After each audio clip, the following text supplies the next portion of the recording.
Good day everyone. Welcome to my presentation. Look around us today.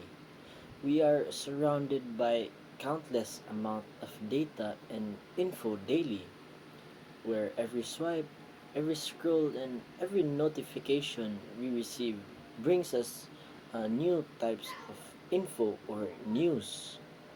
But this leads us to the question, how much of this can we actually trust? Today, we are going to be deep diving into a topic that affects every single one of us as digital citizens. This is fake news, misinformation, disinformation, and malinformation. My name is Philistine Isagon from 11 Resilience, and today let us discuss how information in today's digital age is being weaponized and how we can protect ourselves from being fooled.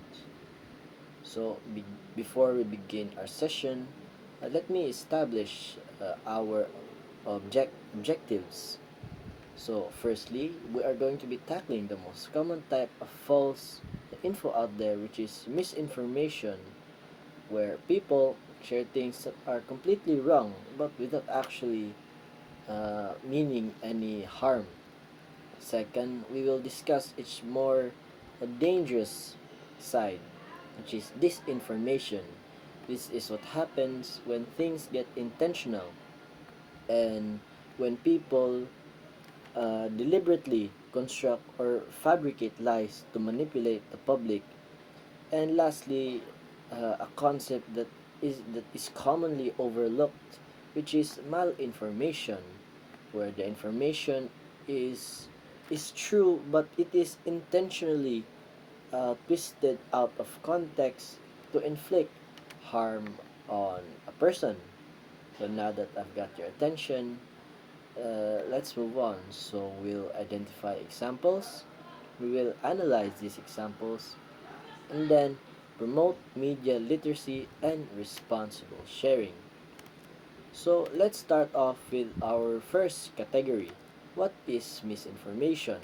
So misinformation by definition is unintentionally published inaccurate or misleading information. This begs us the question, is there intent to harm in this kind of information? Well, no, this type of information is accidental and it is not intended to harm. So it's like when a person shares it, really believes it's true, but with the intent that they think they are sharing useful information. So I'm gonna show you an example which is appropriate for misinformation, and that would be gargling warm water with salt or vinegar kills COVID-19. Now, back when there was still COVID, this was really prevalent and or widespread in social media, notably in especially in our family group chats where it is shared by our aunties, our titas, or our lolas. But this is actually a false information that's that's have been proven by AFP, but we can actually prove this ourselves later on.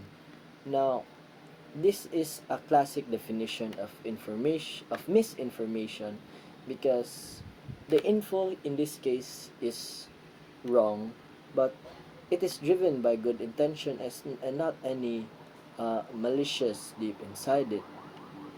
So here is the original post of this misinfo. Now, as you can see here, it really has a ton of shares, and it is really concerning because probably majority of the people who share this think that this is true information that is useful for everyone.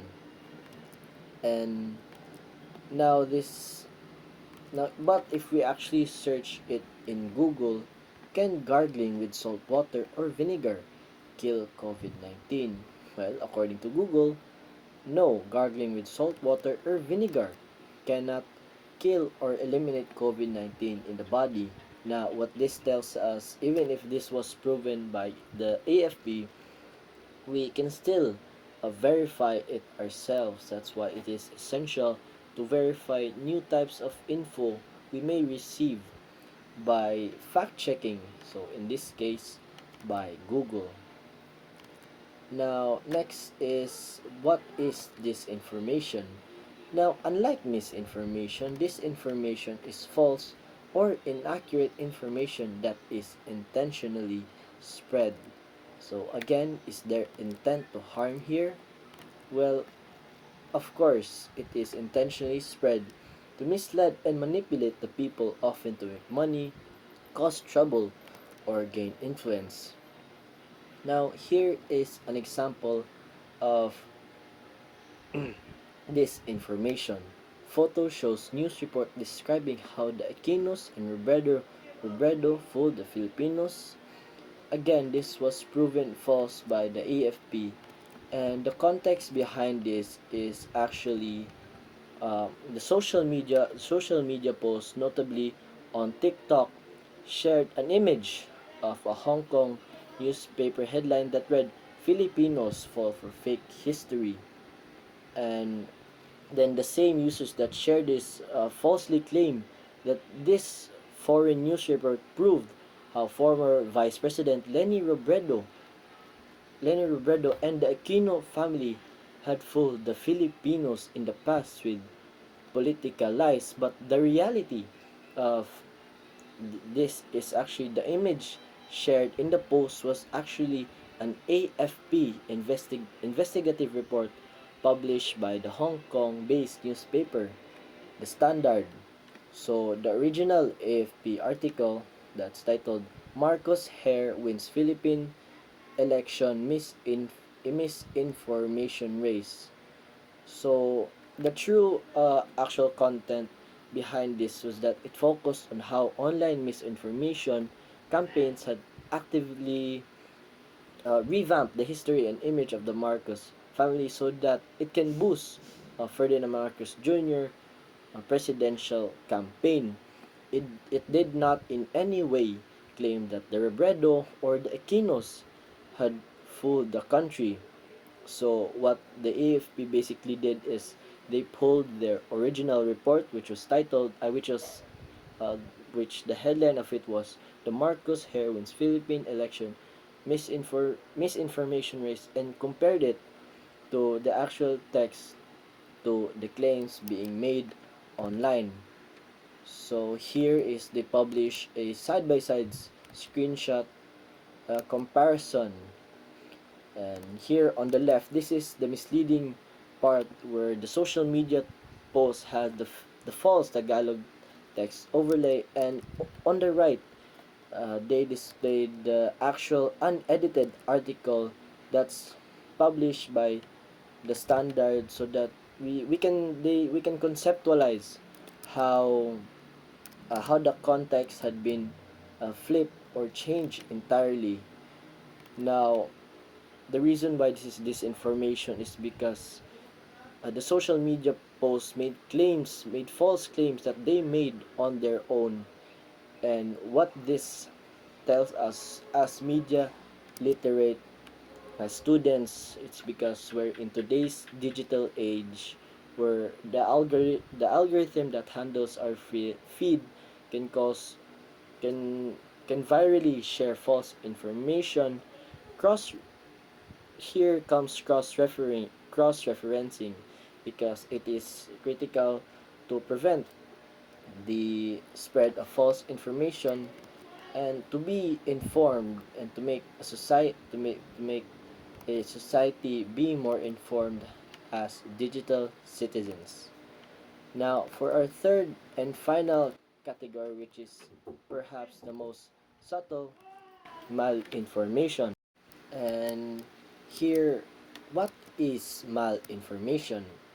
Now, malinformation here is unique because it refers to information that is based on truth, though it may be exaggerated or presented out of context. This begs us the question again: is there intent to harm behind malinformation? Yes, it is shared with the intent to attack an idea, individual, organization, a group, a country, or another identity. Now, here is an example that is appropriate for malinformation because this is an article that explains UP frat leaks and malinformation on social media. So, photos of an alleged Facebook group chat of members of the UP Diliman College of Engineering based Tau Alpha fraternity were posted on November 3, 2019 by an anonymous Twitter leak account claiming the men distributed photos that shouldn't be shared with other people. Now, some context behind this is that there were exposed members using highly offensive and bigoted languages that prompted the university to do investigations. So those logs implicated that the members were engaging in illegal hazing activities. And because of how intense or how much coverage this received online and the amount of cyberbullying that followed, where it had a tragic result because it led to a subsequent death or suicidal death of one of the tagged members. So an anonymous Twitter account posted the screenshots that were alleging that the members shared non-consensual private photos of women stored in a Google Drive folder. So now with all of this prevalent fake news that is practically drowning us, how do we defend ourselves? First is by fact checking. So whenever we may see a new shocking headline, always remember that do not take it at face value and be able to look for primary sources, verified data, and official announcements that verify this the new information. So of course, in a nutshell, take everything with a grain of salt. Next is cross referencing. So do not just rely what you first saw on TikTok or a Facebook post. Of course, check the authorized news agencies, academic articles, and established fact-checking organizations such as the AFP. And if these the same multiple credible sources aren't reporting the same content, then of course treat that information carefully and skeptically. Next, and the final thing, as a student from USTP and as a media a literate person, is responsible sharing. So of course, before we share anything online, we must we must pause and ask ourselves this: if this information is true, is it safe, and is it kind, or will the person that shared this be affected by this? So in other words, always practice responsible sharing so that it can prevent the spread of fake news. So that is all for my fake news presentation, and thank you very much for listening.